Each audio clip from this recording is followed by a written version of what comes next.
Hey everyone, gamers, streamers and everyone else, my name is Sparsh Garg and welcome back to my channel. I hope you have your tea ready because I have got some snacky news for you, tech news related to everything that is happening in our gaming industry. Starting with AMD Instinct MI200 और Navi 31 leaks. AMD के next generation Instinct Aldebaran compute graphics cards जो CDNA architecture पर बने हैं have begun shipping as detailed in AMD's Q2 earnings report. जो लोग channel पर पुराने हैं और लाइव स्ट्रीम भी देखते हैं उन्हें पता है कि ये एक्सेलरेटर्स MI200 Aldebaran GPUs जैसे में यूज होने वाले हैं, जैसे जीपीयूज में यूज होने वाले हैं. It is a very powerful chip और ये दुनिया में फर्स्ट जीपीयू है to feature an MCM design as I reported in this video, जो कि आई बटन में दे दी है. ये कार्ड्स इंटेल के 7 नैनोमीटर पोंटे वेचियो एंड एनवीडिया के रिफ्रेश्ड एम्पियर कार्ड से कंपीट करेंगे. एनवीडिया के रिफ्रेश्ड एम्पियर कार्ड्स के बारे में मैं एंड वाली न्यूज में बात करूंगा.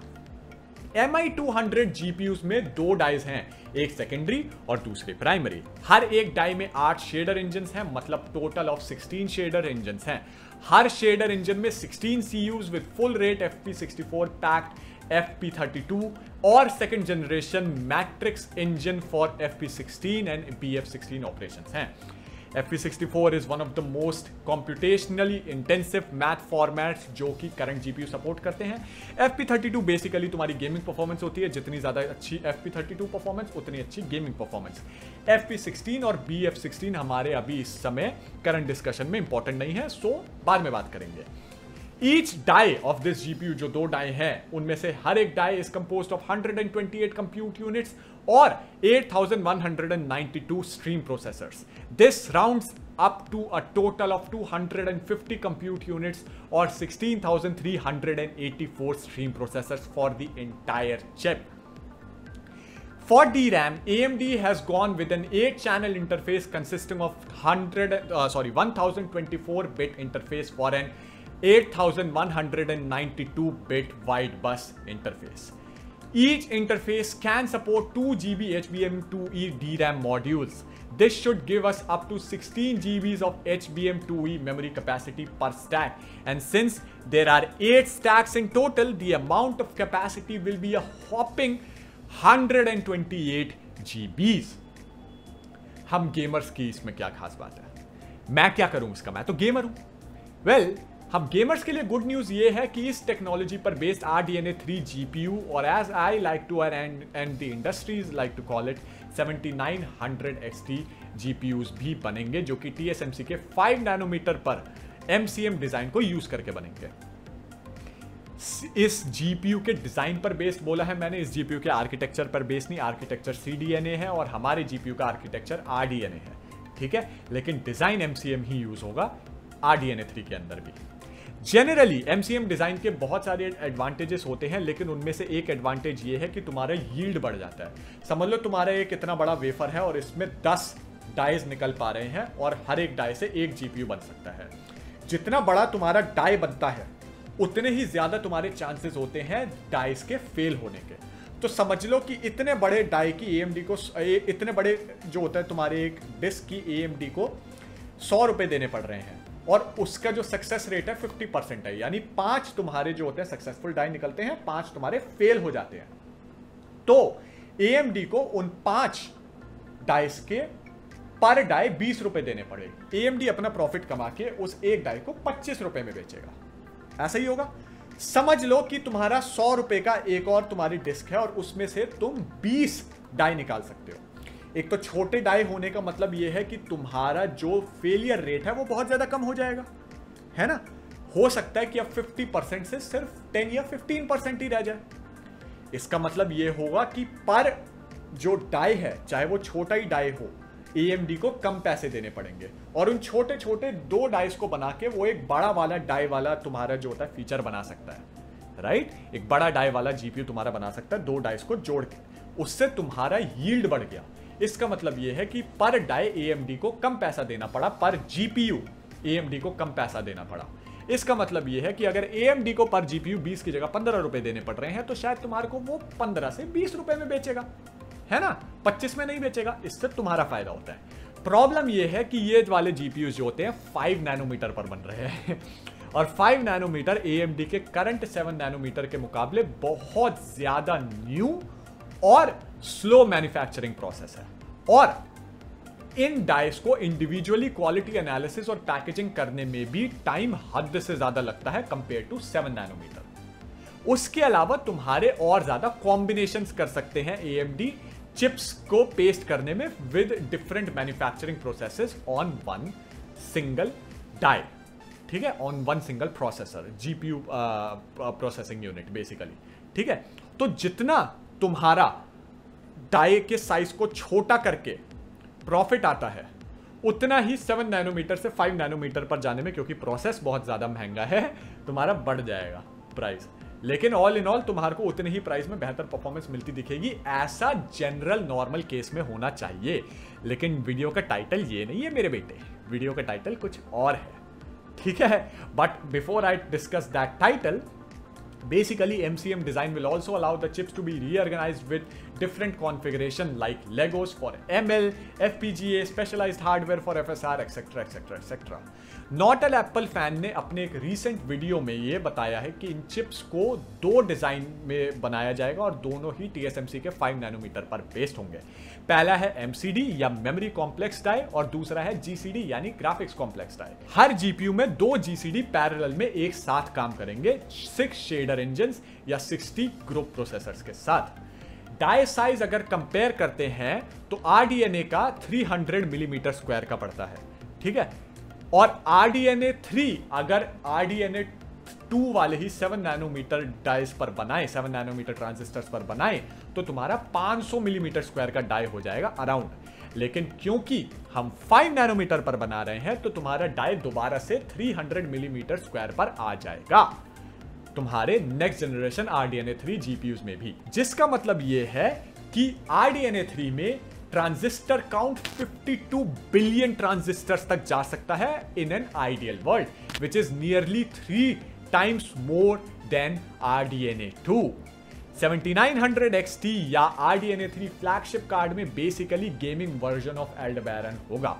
ऑल्सो अज्यूमिंग कि 5 नैनोमीटर डेंसिटी TSMC के N7 या 7 नैनोमीटर नॉट से बहुत ज्यादा है, मतलब मोटा मोटी अगर न्यू नंबर तुम्हारा देखा जाए 30 to 35 बिलियन ट्रांजिस्टर पर GCD अगर है, और अगर हम दोनों GCD के शेडर को काउंट करें तो तुम्हार को मिला के 15,360 शेडर्स मिलते दिखेंगे इस वाले GPU में, जो कि MI200 के मुकाबले जो 16,000 शेडर देता है कम है, लेकिन डेफिनेटली नेक्स्ट जनरेशन फ्लैगशिप के लिए रियलिस्टिक है। इस 7900 XT या RDNA 3 फ्लैगशिप कार्ड में 512 MB ऑफ इंफिनिटी कैश होगी, जिसमें MCD and GCD will have separate cache for this to work, because memory को जो होता है तुम्हारे कोर्स के बहुत क्लोज होना पसंद होता है, तभी बेहतर परफॉर्म करती है। और MCD और GCD दोनों एक तरीके की मेमोरी है और वो कोर के पास लेकर आने का एक ही तरीका है, या तो फास्टर कैश यूज करो या फिर उसको कोर के बहुत ज्यादा क्लोज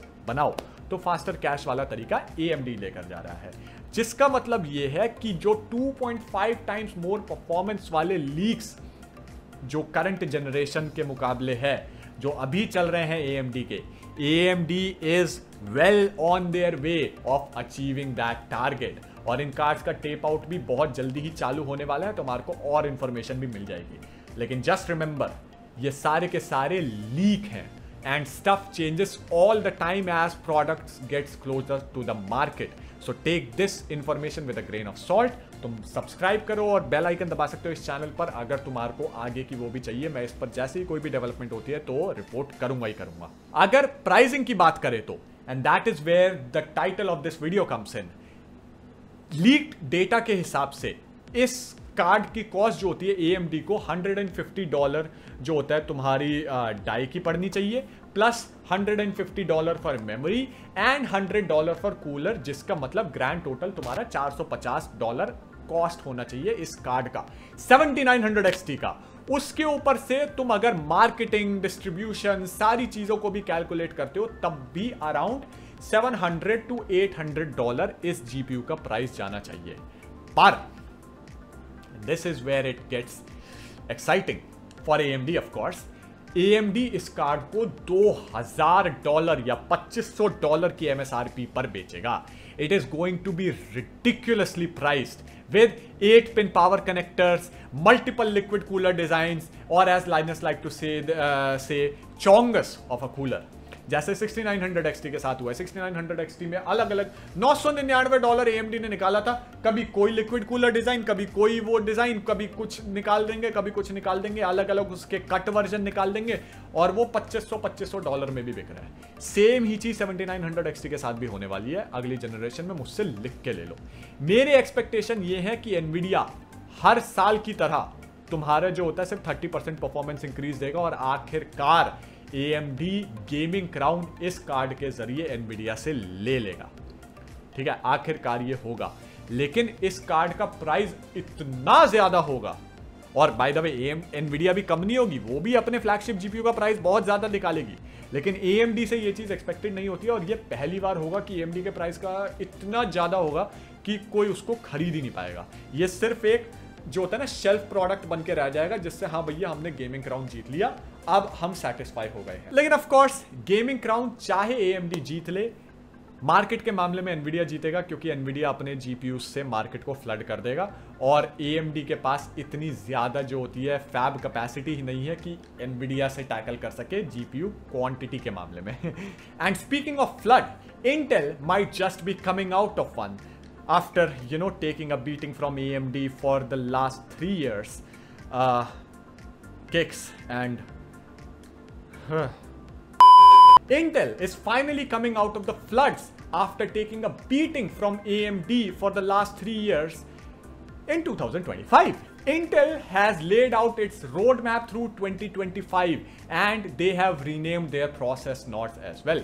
Regular viewers को पता होगा कि Intel के नए CEO Pat Gelsinger is responsible for bringing the company back on track.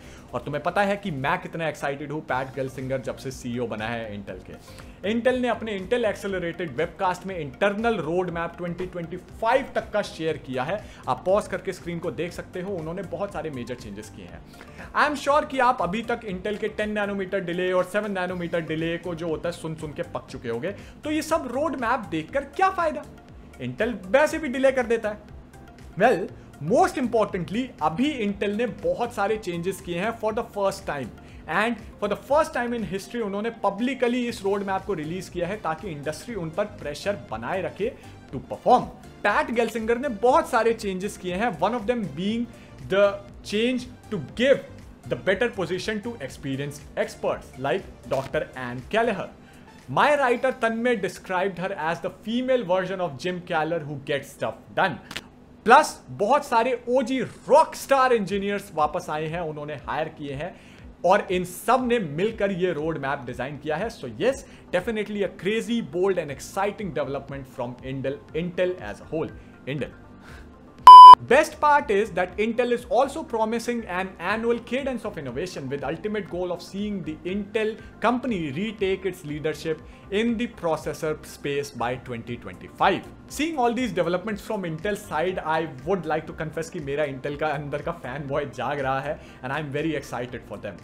But let's talk about the big elephant in the room right now. Intel का naming scheme.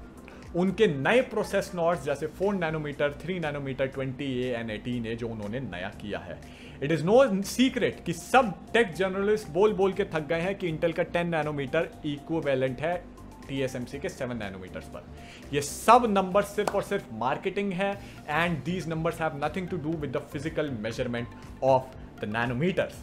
इंटेल अब काफी सालों से कोशिश कर रहा है to keep following the original naming scheme, जिसके हिसाब से वो actual gate size and transistor density report करते थे with each and every time जब भी उन्होंने जो होता कोई ऑप्टिमाइजेशन करते थे या चेंज करते थे, वो उस एक प्लस को ऐड कर देते थे उसमें. मीनवाइल बाकी सारे इंडस्ट्री फैब्स हर हाफ नॉड या माइनर ऑप्टिमाइजेशन पर भी एक नया नंबर चिपका देते थे अपने नॉड पर. बेस्ट एग्जांपल इस चीज का है सैमसंग के LPP 7 LPP जो एक मेजर नॉड है, लेकिन 6 LPP, 5 LPP और 4 LPP सभी बहुत माइनर चेंजेस हैं 7 LPP नॉड के अंदर ही, लेकिन उन्होंने नाम अलग दे दिया उसको. ठीक है, और 3 गेट जो था वो एक ऑल अराउंड मेजर जंप था नॉड का. ठीक है, जिसमें कि असली एक तुम्हारे को नंबर एक्सचेंज आना चाहिए था। और TSMC भी दूध का धुला नहीं है। TSMC's 10 nanometre marketing node was a half node jump over 16 nanometre, और 16 से 7 नैनोमीटर जो था वो एक फुल नॉट जंप था। तो 16 से 10 लाने का क्या फायदा हुआ, जबकि बहुत थोड़ा सा माइनर एक हाफ नॉट जंप था वो। तो ये जो होता है ना, ये इंडस्ट्री ट्रेंड पिछले 5 सालों से होता आ रहा है, जब से industry switch from 2D planar transistors to 3D FinFET transistors. तब से ये number became nothing more than a marketing tool, और ये सब टेक मीडिया ने बहुत सारे आर्टिकल्स में क्लैरिफाई किया है इन नंबर्स की रियलिटी को। लेकिन जनरल लोग, जैसे तुम भी कंफ्यूज हो गए होगे शायद, कुछ हद तक कंफ्यूज हो जाते हैं और इंडस्ट्री वाले हार मान लेते हैं। पिछले 5 सालों से इस कंफ्यूजन का कोई सॉल्यूशन नहीं निकला है किसी के भी पास, and to that and Intel has now finally accepted defeat and renamed its future process nodes just like the rest of the industry। सब के सब सेम कंसिस्टेंट नेमिंग स्कीम के साथ निकलेंगे और वो अपने फैब बिजनेस को इजीली मार्केट कर पाएंगे लोगों के सामने।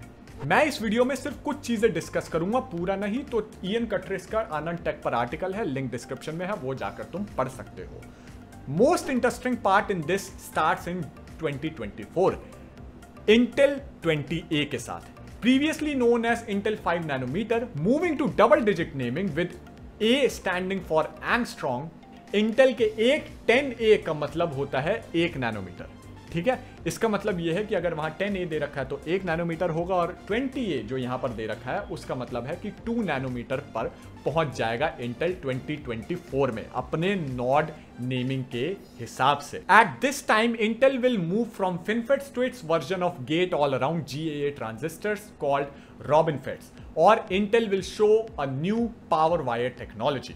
रिबनफेट का बेसिक प्रिंसिपल यह है कि एक फ्लेक्सिबल विड्थ ट्रांजिस्टर डिजाइन होगा with multiple layers helping deliver transistor current, जबकि फिनफेट डिजाइन पर तुम्हारे multiple quantized fins for source drain यानी स्टार्टिंग और एंड पॉइंट के लिए यूज किए जाते थे, ठीक है ना। मल्टीपल क्वांटाइज्ड फिन्स होते थे, इसके अंदर तुम्हारा फ्लेक्सिबल फिन होगा, जो कि फिनफेट के एक बहुत ही कॉमन इश्यू यानी कि इलेक्ट्रॉन जंपिंग को बहुत ही आसानी से सॉल्व करेगा, क्योंकि ये एक अगेन फ्लेक्सिबल फिन होगा। मुझे पता है कि ये बहुत ज्यादा कंफ्यूजिंग है, अगर तुम चाहो तो मैं इससे रिलेटेड एक पूरी अलग वीडियो बना सकता हूं इंटेल के फिनफेट और रिबनफेट टेक्नोलॉजी को एक्सप्लेन करते हुए। कमेंट मेरे को करके जाओ और बताओ, मैं बना दूंगा उसको। लेकिन अभी के लिए रिबनफेट का बेसिक जो इंप्रूवमेंट होगा वो ये होगा कि इंडिविजुअल सेल जो होता है तुम्हारा अलग अलग थिकनेस और साइजिंग को यूज कर सकेगा to optimise for performance, power, area और अ कॉम्बिनेशन ऑफ ऑल 3। इस डिजाइन का यूज करके Intel can stack up to 4 different silicon chips एक के ऊपर एक, और इन स्टैक चिप्स को पावर और डेटा प्रोवाइड करने के लिए पावर वायर टेक्नोलॉजी का यूज होगा। नॉर्मली अभी के मॉडर्न सर्किट्स में बॉटम में ट्रांजिस्टर लेयर और उसके ऊपर आईओ जिसमें एडिशनल वायरिंग होती है फॉर कैशे बफर्स वगैरह वगैरह, ठीक है, यूज होता है। जनरली नॉर्मल सीपीयू में 10 to 20 मेटल लेयर्स होते हैं और उनके टॉप मोस्ट लेयर पर एक्सटर्नल कनेक्ट किए जाते हैं। फिर इस चिप को उल्टा करके नोन एज फ्लिप चिप बाकी मदरबोर्ड पिन से कनेक्ट किया जाता है, ताकि वो चिप बाकी बाहर के वर्ल्ड से कनेक्ट कर पाए on the bottom and the transistor at the top. Power wires design में transistor layer is in the middle, बीच वाले लेयर में, और उसके एक साइड पर कम्युनिकेशन वायर होंगे to allow parts of the chip to talk to each other, और दूसरे साइड में पावर रिलेटेड कनेक्शंस होंगे।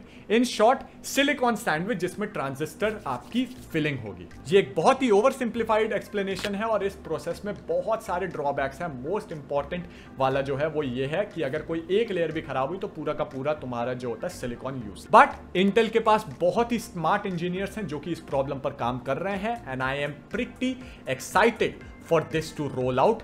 Count me in for the hype train because मैंने पहले टिकट खरीद ली है इसकी। ASUS is the first motherboard manufacturer to roll out AGESA 1.2.0.3 patch made by AMD, जो कि उनके X570 चिपसेट मदरबोर्ड के लिए रिलीज हुआ था लास्ट मंथ।